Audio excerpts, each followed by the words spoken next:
Oh, there you go. Looks great. Yeah. So, hi, I'm Allison. Hi, Allison. This is also Allison. We are co-presidents of RASL, which is the Rutgers Association of School Librarians.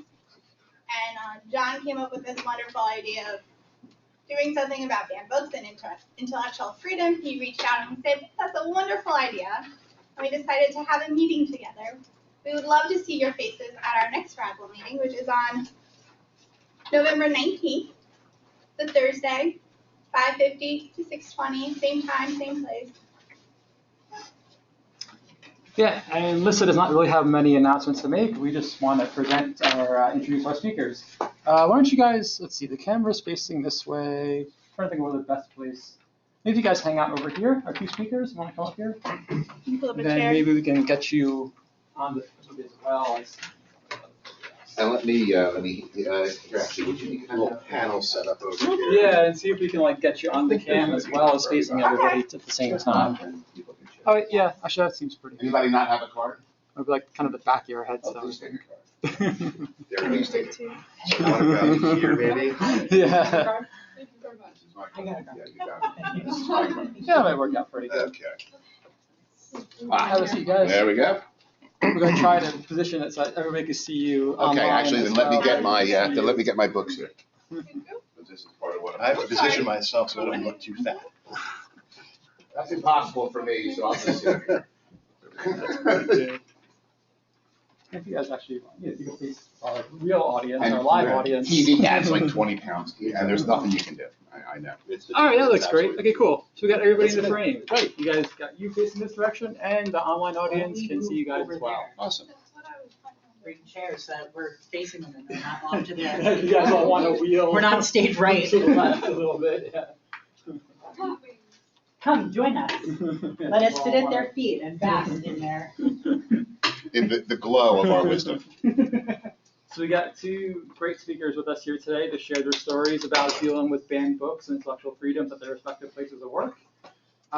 Bruce, how do you pronounce your last name? DuBoff. DuBoff is from, he's a school media librarian, grades 5 through 8, and the former NJASL Vice President and current NJASL Conference Chair. Yeah, which makes me president-elect of NJASL as well. Oh, that's great. What school are you at now? I'm in Pennsauken Intermediate School and Howard Pfeiffer Middle School in Pennsauken, New Jersey. Where's Pennsauken? Pennsauken is right across the bridge from Philly, Oh, okay. where the Betsy Ross Bridge is, and like where the Tacony Palmyra Bridge is. That's Pennsauken. It's right in between Camden and Moorestown and Cherry Hill. Okay. It's a very interesting You know, place. that separate state called South Jersey? There's what, 300 towns? There's a whole, yeah, there's a whole hinterland below Trenton called South Jersey. You're by Camden, right? Yes, Yeah. exactly. And our other speaker is Pierre, please pronounce your last name. Rosen. Yes. And Pierre is the chair of the NJLA Intellectual Freedom Subcommittee, as well as the head of reference in IT at Rockaway Township Free Public Library. Both of them joined us today to speak about their personal experiences at their respective places of work, dealing with banned book issues, as well as issues surrounding intellectual freedom. So how about you guys both introduce yourselves a bit more better than I just did, and tell us a bit about your experiences dealing with these issues at your respective places of work. Okay. So I graduated Rutgers in 2013 with my master's in library science. I had started working a year or two before at the Oakland Public Library in Northwest Bergen County. Before that, I was an attorney for 10 years, doing mostly business litigation, things of that nature. So becoming part of the intellectual freedom movement within libraries was sort of second nature to me. It's a very easy fit. I think a lot of people here might be wondering what intellectual freedom is. And I wasn't going to throw it out there to everybody. Do you guys know what intellectual freedom is? Like, what does it mean to you? Just shout out. What does intellectual freedom mean? It's a good thing to start with, right? Because without knowing what that is, the whole conversation kind of, dies in the. So. Not getting fired from my Google search history. That's not a bad definition. Anyone else? Right to knowledge. The right to know. That's right. Well, so for example, you would have the right to knowledge about how to build a bomb in a school in order to kill the maximum number of children possible. Yes, I'm just asking, so in other words, just to make sure that when you're fighting for that right, you make sure you know what you're fighting for.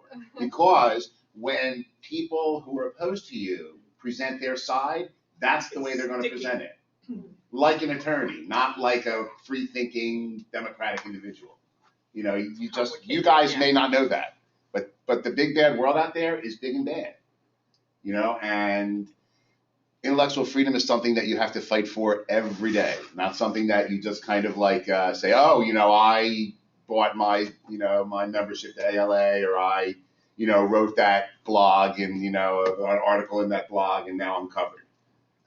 And you deal with issues every day. So, yeah. And I don't mean to put you on the spot, but you know what I mean. I was going to say, online we have two good answers to that question, both from Carrie saying it's about the First Amendment rights, Right. the freedoms of expression, freedom to read, and freedom for inquiry, as well as the right that everyone has access to information they need to make up their own minds. That's right. Can't argue with that. Do you want to talk about your committee? Sure. I actually don't serve on the Intellectual Freedom Committee, sorry, but in NJASL. He wasn't available. No. Instead, I have been dealing with the issue, you know, as a high school English teacher and as a school librarian. I graduated from Rowan in 2002 with my master's in library science, and then my district opened a new building. So basically, I moved into that, and then they cut me. So now I'm in two buildings. And I've been dealing with this issue for a long time, and frankly had to find out the hard way because I had nobody to come to me and say, here's what you do. So that's one of the reasons I joined NJASL, and I hope you do too. And that's the other reason that I gave you this. This is my Library Media Center Circulation, Collection Development, and General Procedure Manual. Notice it says procedure and not policy.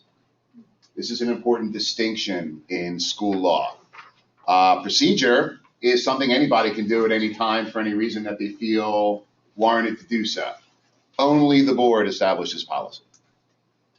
So this is an important distinction that you should probably know if you're going into school librarianship. Same is true for public libraries. Absolutely. And this is your best defense against every challenge in intellectual freedom. Just having a policy that addresses this issue and says, this is what we stand for. Now, as it turns out, I quote the ALA, rights and such in here, and, you know, that's fine. But the board doesn't really have to abide by that. This is a procedure, right? This is procedure, not policy. However, 9 people out of 10, if they come and say, I don't want that book in the library, and you say, oh, no problem. Here, we have a form to fill out. And, you know, and here's the way you fill out the form, and here's what you do. And, you know, and of course you've read the book, so you can, you know, talk about all the things that, you know, are problematic in the book. And once you do that, a lot of times folks will say, you know, and it's just not worth it. And although you haven't really won, you won. However, keep in mind that intellectual freedom goes both ways. We as librarians are pressured to self-censor every day. So keep that in mind. It's not the outside world necessarily. It's not that one parent or that one board member who's complaining a lot of times. It's just the general pressure on you to not want to cause a problem, to not want to cause a hassle, to not want to make a fuss, to not want to bring attention to yourself. Collection development. Right, collection development, which is why I was shocked when I found out that when I had a challenge on these books on the shelf in my 6th grade library, I was shocked. This is the What's Happening to My Body book for boys and for girls by Linda Paris. I was shocked to find out that this is like the most banned book at my level. And I had no clue. Frankly, I don't know if I would have bought it. But I did anyway, and now I was stuck with the issue. But the point is that, you know, I was like, when I looked at this as a brand new librarian, I didn't even think that it's 6th grade. I mean, you got to have a book about this. It's in the curriculum. What It's if in you the health don't curriculum. have, I mean, seriously, what if you don't have a mom or a dad to kind of like explain it to you? I mean, you got to have this book. No, you don't. And, by the way, if you're a school librarian, you'll deal with the opposite of the opposite issue, which is I wouldn't put these on the shelf in my 5th and 6th grade building, and the teachers came to me and pressured me to do so. Because I read Twilight, and Twilight was harmless enough. But I read the other book, like parts of the other books, and they weren't harmless enough. And I had deemed, in my professional expertise, that we didn't need the books 3 and 4 of the series, that we could get by with 1 and maybe 2. And I had a lot of pressures from teachers. Forget the community. The community wasn't even involved. It was the teachers who came to me and said, we got to have those on the shelf. I was like, why? Have you read them? Not that, forget that they, the literary merit is unimportant, or lack thereof. The whole idea is it's pretty sexual stuff. It's pretty graphic stuff. This is not for 10-year-olds, as far as I'm concerned, in my library. You want to go to the public library and check it out? That's Pierre's problem. Yeah, in the public library world, we have a very similar set of issues. I think, as a school librarian, you're sitting in loco parentis. You're acting exactly as a parent, and you have that mandate. As a public librarian, we serve everybody, and we don't sit as parents. Our position is that it's the parents who have to be parents. The parents are the ones who are controlling what children are reading at the public library. My committee, which is the Intellectual Freedom Subcommittee of the NJLA, we help librarians, public librarians, any librarian really, to help them figure out what these challenges are. We'll have parents will come in, they'll tell us, we happened to me recently, we don't believe that this particular book should be on your shelf. Oh, we don't want to ban it. We just want to put it someplace else in the library. You need to create a whole new section, not young adult, not adult, but something like tween, because, and people, or the book needs to be removed or reconsidered. And, when these things are brought to our attention, we provide advice and help if needed.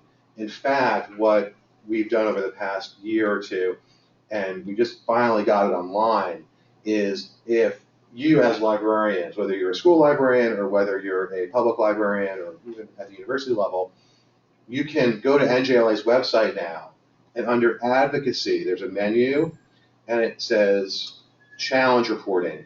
You can report your challenge directly to the NJLA. ALA has the same thing, and you can tell us what you've experienced, because what we've found out is that librarians are wanting to protect their jobs. No one complains when there's a challenge book. It becomes a story, it gets passed along, and there's a fear of retaliation. So people don't want to report to a national organization necessarily. So we as a committee decided that it might be nice to have a mechanism to report locally. It can be anonymous if you'd like. We protect your confidentiality. Privacy is a huge issue at public libraries. The director, not previous director, whose name was Michelle Rudy, who hired me at the Rockaway Township Library, she encountered a whole number of intellectual freedom issues during her tenure at the library. Before she became the director of Rockaway Township, she actually had, and it was a big incident where the police came and they wanted a patron's library records. They wanted to know everybody who read a certain book because there was an accusation of criminal conduct. And she said, no, come back with a warrant. And she ended up getting pushed out of the job. And these are the sort of decisions that you're going to be confronted with. Somebody's going to come to you, a police officer, a parent, and they're going to say, I want to know what my child is reading. Tell me right now. And you have to take a deep breath and you say, oh, do you have your child's library card with you today? Or whatever the procedure is at your library. Because these sort of things happen a lot. There's a long legal-sized piece of paper over on the on the table there. We're going to be doing a educational piece at our adult services forum in the next on this coming Monday, and we're doing like this health clinic. And one of the things that we're doing is we're asking librarians, do you have policies in place? What do you do if, your friend's husband comes to the library without their spouse's library card, and they want to know what book she's checked out because she's coming to pick it up? What do you do in that situation? What do you do when, how do you handle, when somebody who's from, let's say, your local political party, there's an election going on in town, there's elections in November. What happens if somebody wants to give out campaign literature at the library? Do you know what to do? Ask the director, and they'll give you a hand. But these are complicated issues. Some of them have very clear-cut answers. Others are not so clear-cut. But as librarians, we should be taking the side of free speech. We should be allowing speech in libraries. For the most part, there's some issues whether or not speech is disruptive or not. Why, for example, pamphleting or just lecturing random people at the library about your politics isn't prohibited. But what's being prohibited isn't the speech; it's the behavior, and that's the distinction there. Somerset County Library, as soon as the Patriot Act was passed, they do. They fixed it so that records of what you've checked out are automatically deleted the minute you return a book. Right. So they don't even have to worry about it, because if somebody comes and asks for the record, it's not there. The few times it's happened for me, what I've told parents is, oh, I'm sorry, you know what, the system can't do that. And generally they're okay with it. Of course, the reason the system can't do that is because, well, the system can't do that because I won't press the 3 buttons that need to be pressed in order to make the system do that. But I didn't say that. Yeah. All I said was the system can't do that. Now, be careful, because if you're lying and they press it with a lawyer, you're right, then you'll be forced to do it. But well, then I'll do it. Yeah. I mean, but if they're going to get a lawyer, then they're going to get a lawyer anyway. I mean, that's true. Yeah. I haven't had an issue yet. I've always been okay with, well, the system can't do that. Unfortunately, the system's better now than it used to be. So, it really couldn't do it well before. Now it does it pretty easily. Go ahead. Yeah. Oh, you were talking about, tracking, what books are being carried. Oh, yeah. Yeah, we have the same policy in our library. If you would like to track your books, the librarians and the librarian assistants are not allowed to push the button. It's written in there in the guidelines someplace at the county level that the patrons must click the box, not the librarians. Because when the police come knocking, they're going to say, oh, do you have a list of this person's books? And we're going to be like, I don't know, let's go and see. And if it's not checked, then there's no record. But if it is checked, there is a record. And we wouldn't want to be in a situation where we're getting sued because we checked a box and the patron didn't want it. And remember, for me, as a school librarian, once again, everything I do is procedure, unless the board imposes a policy on me. I must warn you as future school librarians, and it's not an unfriendly warning, it's a friendly warning. A lot of times your district isn't going to give a flying hoot about what you're doing day to day. They're not going to supervise you. They're not going to, frequently observe you. They're not going to kind of monitor what, what your progress is and what your, what your goals are. If they don't hear any complaints and everything's fine and, everything's functioning well, chances are, they really aren't going to pay much attention at all. So can I say hello, everybody? You run your own show, and you have to make a lot of decisions on your own, because you won't get a lot of guidance from the board. So do you find in the school library media setting is you get parents coming to you challenging reading materials that you have? So well, I'll tell you. Since you don't have that oversight from the principal or district as much, is it more parents coming and saying, these books should not be in this library, I don't want my child I get 2 kinds of challenges. I get challenges from my teachers who want it either on the shelf or off the shelf. And I get challenges from parents. But I've had these are basically the books that have been challenged in my career. I haven't had that many challenged. I mean, it's, and I make choices. But what I was going to say, 8 years at the same school, I've never had. But there's 2 kinds of books. There's 2 kinds of challenges. That's what I was just going to, if you don't mind me taking a moment. there really are two kinds of challenges, at least for me as a school librarian. The challenges that come because there's like curse words or violence, and that's or content, graphic content, and that would be your Twilight series. This was a big one for me, Fly on the Wall, which is about a girl who wants to be a fly on the wall in the boys' locker room so she can see, what happens. So she describes, part of what she sees, and, that's the people objective. But the other kind of censorship or freedom issues that I have faced as an educator, is the kind where people don't like the content because they find it offensive to them. But it's not offensive to the world. It's fine to the world. It's just they personally, it's like, they read the line about, lawyers in Shakespeare, first let's kill the lawyers, and they say, oh, well, he's anti-lawyer. It's kind of like that. And this is a book that I had a really famous kind of time with. When I was an English teacher, a high school English teacher, this is The Fixer by Bernard Malamud.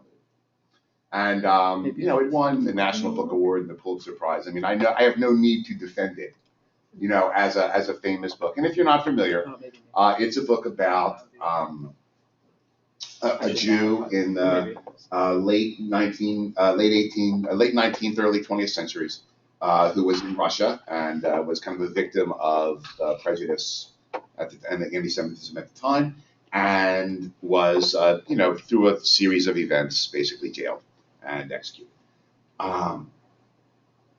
The person who objected to it was a minister in the community. Now, what do? I mean, you got to say, look, I'm sorry, Father, I'm a pastor, and he's a nice guy, like the nicest guy in the world. And he just said, but Bruce, it's so anti-Christian. Like, how can you, but they were this is what they did. It's not Malamud didn't make it up, my family comes from that part of the world. At that time, they did this.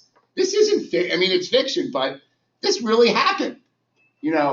That's the kind of, those are the kinds of freedom where I just say, you know what, you can't, no, you just can't. What I did was I was forced to make a choice, to offer another choice. I offered I offered 4 plays by Ibsen. A Doll's House and 3 other plays by Ibsen, which I don't know if you've read them. That was your alternate? Yeah. I like you. Pretty dry choice. I don't know about you. But really? Yes. You find Ibsen dry? Okay. I like Ibsen, but that's a whole other, right. Still subversive, still. I get it. For its time, blah, blah, blah, right. We're going to try to bring in a third speaker, actually, Dr. Valenza. Oh, Joyce is here. Yeah, Okay. I'm sorry. Virtually. And So we have about 5 more minutes before I'm sure some people have to leave for class. So the conversation can continue, but 6:20 is our end. No, I'm just letting you guys know that.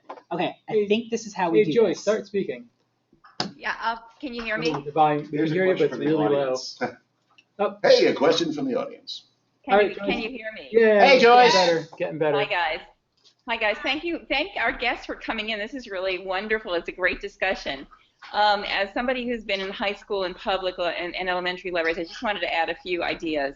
Number one, Bruce has procedures, but when you enter a school library, if there is no district policy, take it on yourself to help create one. Get together with the other district librarians.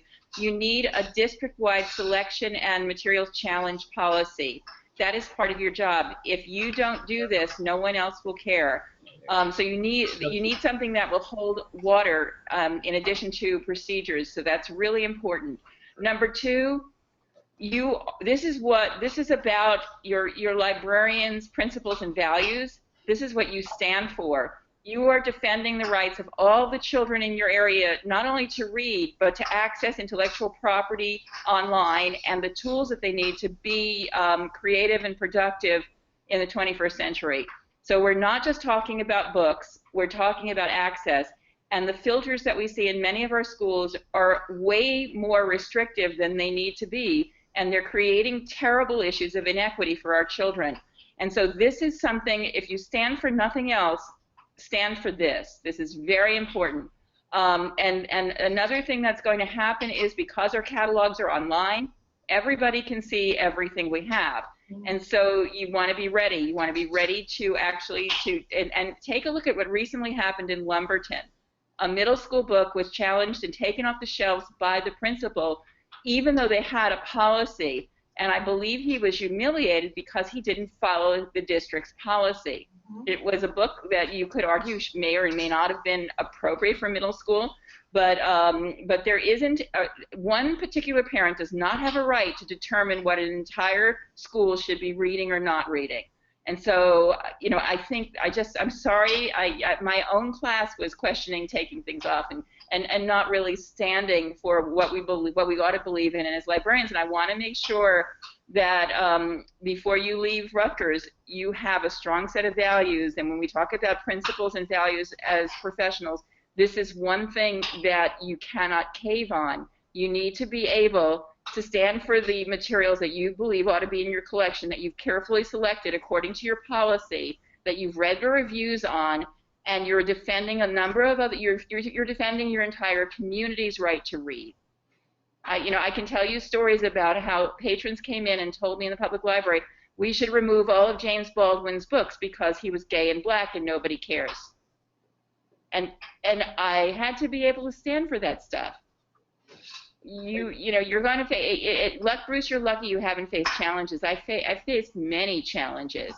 And I've also been very careful that books were discoverable for my gay and lesbian teens.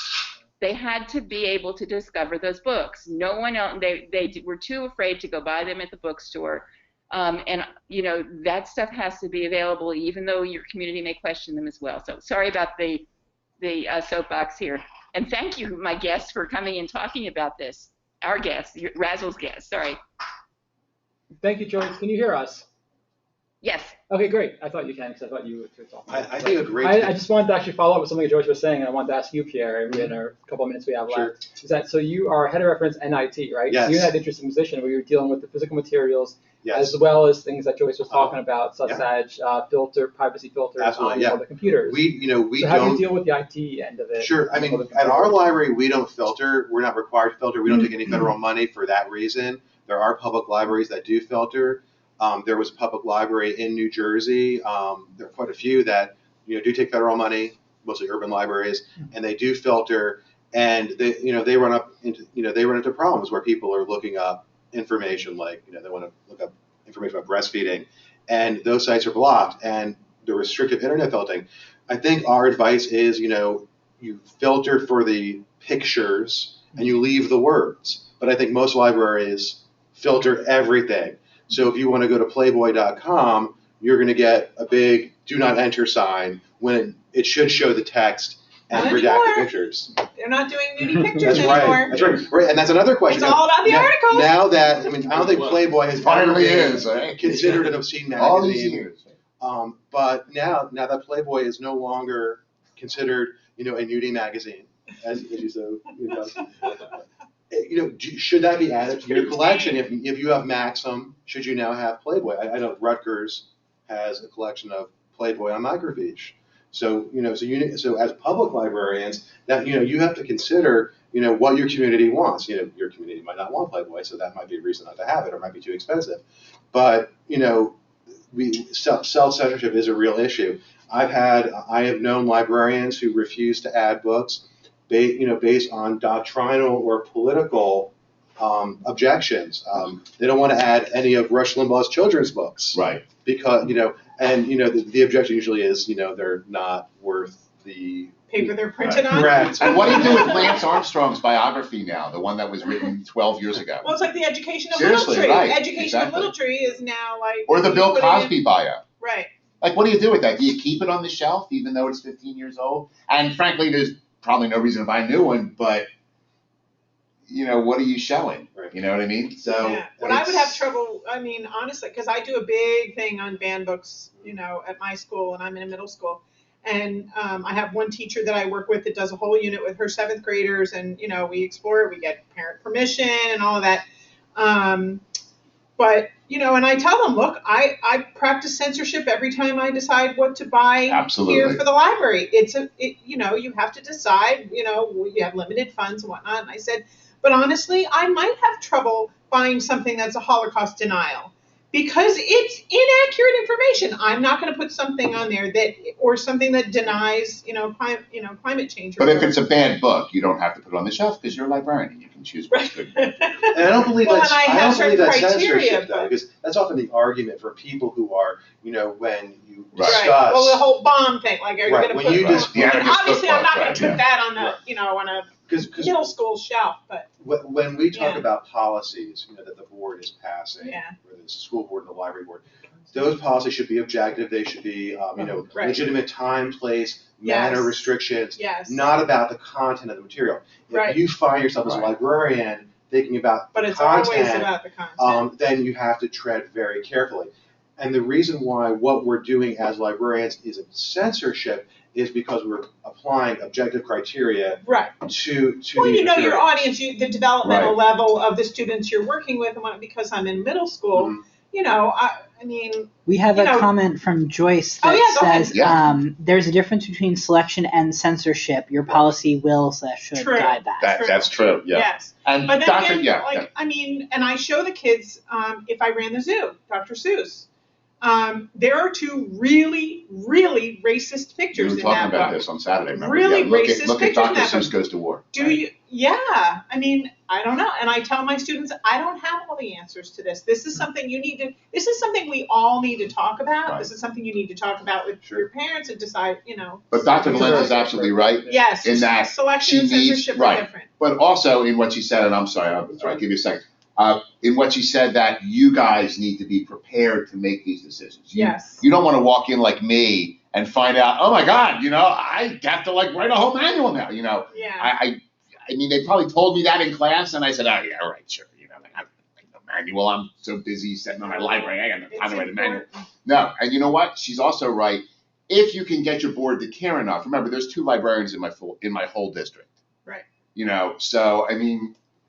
You know, we're just not that big a deal to them. And you have to be careful because you don't want them sticking their nose in. You got it. And that's why a lot of people don't end up writing policies or procedures, because you don't want to open yourself up for them all of a sudden taking an interest. Yeah. You know, so a lot of people are afraid to do it because, you know. But you should have the broadest possible policy in place. I'm gonna throw this out there, which is that the reason why intellectual freedom is so important is that, you know, if you're a librarian and you're working for, let's say, Rutgers University, which is a public institution, or you're working for a public library, which is a government institution, or you're working for a public school library, which is also a government institution, you are the government. You are the dictator, okay? And you are bound to follow the Constitution. And it's You're talking about the oath of allegiance, right? Right. We take the oath of allegiance. We take the oath of allegiance, when we're, and we are supposed to protect the First Amendment rights of our patrons.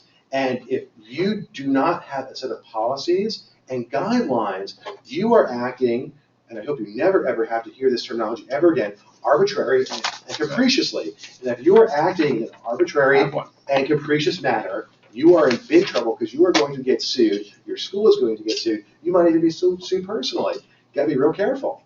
It's true. Yeah. What were you going to say? I was going to say. Okay, you might have answered this before I came in. Sure, go ahead. Of the parents or the public that object to books, do you ask them if they've read it? Well, it's on my, see, that's why I gave, did you get a copy? No, Here. I didn't see it. This is, what I suggested is that every collection, policy, procedure, whatever manual you have a form in there that has a set of questions for the parent to respond to. Oh, okay. Just, you know, so he or she can, you know, kind of state his or her case. Your policy should. As to why, right, as to why the book should be deselected. deselected. Read the whole thing That's and good. object specifically. Because you don't want them to say somebody told me. Or No, that would be rejected, right. Right. Good. I would say, you know what, I appreciate your concern, however, this is not enough evidence for me to deselect. And they this can't take it just Right. one paragraph or something. Your policy should state that they have to read the whole thing Right. and respond to the whole okay. thing. Right, which is why, you know, a Judy Blume book, you know, with one little scene, Right. you know, of, you know, innocent whatever, you know, doesn't get banned because the rest of the book is a charming young adult book, that should be read by, girls and boys. Okay. This is a very handy checklist. We're using it in our presentation on Monday. But basically it asks you, do you have a written policy that covers internet use, material selection, user behavior, meeting rooms, exhibit spaces, and privacy and confidentiality? Does your library regularly do training? Are you as a librarian going to professional development activities where you're learning about these issues? Just because we're telling you what's going, what the issue is today, that will change in 2 years, in 10 years. What's permitted, what's not permitted, what you're expected to do, and and we're often taken by surprise. What I want to leave with everybody, I think the big takeaway from this meeting is that know that the School Library Association, the American Library Association, the New Jersey Public Library Association, mechanisms to help you. My Intellectual Freedom Subcommittee, we are here to field your questions. We're here for librarians to, when you do have a challenge, when you do have a question, you can ask us. One of the questions on here is, do you own a copy of the American Library Association's Intellectual Freedom Manual? That manual has has lists and guidelines and interpretations of all these possible legal and ethical challenges you're going to face as librarians. And you're not going to be able to learn them all necessarily in library school. When you get out there in the workforce and you're working in a library, you're going to encounter the angry parent who's upset that they were reading along, with their child and that they encountered foul language or a sexual situation. And you have to learn how to talk to parents. It's hard, very hard. Excuse me. Yeah. Thank you. All right. Also, I see Joyce. Yeah. The Joyce had ALA a couple of toolkit comments. and the AASL. Yeah, they absolutely. have sample. They have for the students. They have sample policies, and you can take right from there. But you do have to be careful because it is a legal document. And you have to be careful how you word it. Yeah, they have the, That's Joyce why says they they have have the the samples. toolkits because they want you to build off of them. Yes. Right. Rather than, tailor them to your situation. Exactly. We have one last question, I think. ALA's Bill of Rights. And this is actually for Pierre from one of our online users. How can we as students get involved in intellectual freedom within our respective organizations? Can student members of NJLA be guest attendants at IFC's meetings? Oh, yeah. So there is a Rutgers program, for interns. I think in October there's a sign up for for interning with various NJLA committees.